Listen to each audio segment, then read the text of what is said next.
In this very first lecture, we're just going to be setting some things up so that our 3ds Max works properly throughout the course. So let's go to Customize up here in the tab.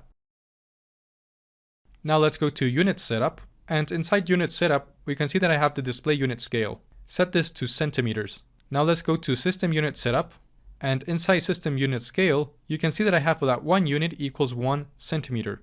So change this unit to. Now hit OK, and OK again. Now let's go back to Customize, and let's go all the way down here to Preferences, and you can see that I'm in the General tab. I have this Scene Undo set to 100. So this is basically the number of Ctrl-Z's that we're going to be having when we want to go back a step. So I can go back 100 times. You can change this to 50 if your computer doesn't have enough memory. 50 is more than enough. Also make sure that the Use Real World Texture Coordinates is off.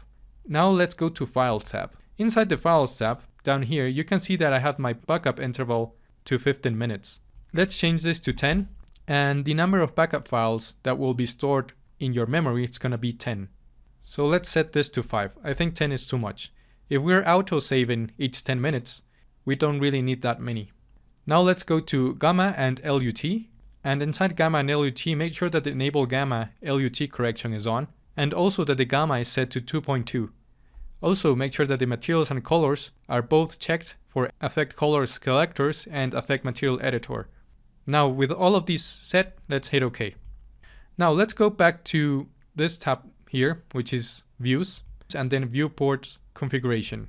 Inside Viewport Configuration, you can see that the Baked Procedural Maps and the Texture Maps are set to 1024. Let's set this to 2048. And also 2048. So by having this a little bit higher, the texture maps that we'll be using are going to be with higher quality. Now let's hit Apply and OK. Now let's go back to Customize for one last time, and inside the Custom Default switcher, let's make sure that we're working with Max and also the default UI.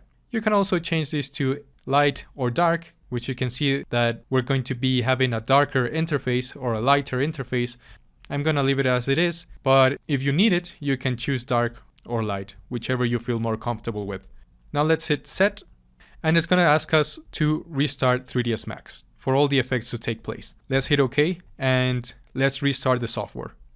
Alright everyone, now that we're back, you should have something like this. We also have this ribbon over here in the left side, which can be pretty annoying because it's a waste of space for our viewports. So let's just take it out from here, like so. I'm just going to be placing it down here with my command panel, alright? So I have my command panel and then our Scene Explorer. So this Scene Explorer is basically our layers. And as you can see, I have much more space now for my viewports.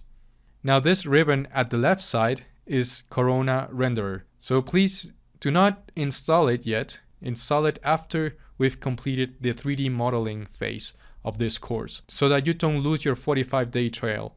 However, if you already have a license, you should have something like this. Alright, so now that we've set everything, it's time to go to our modeling phase. See you there.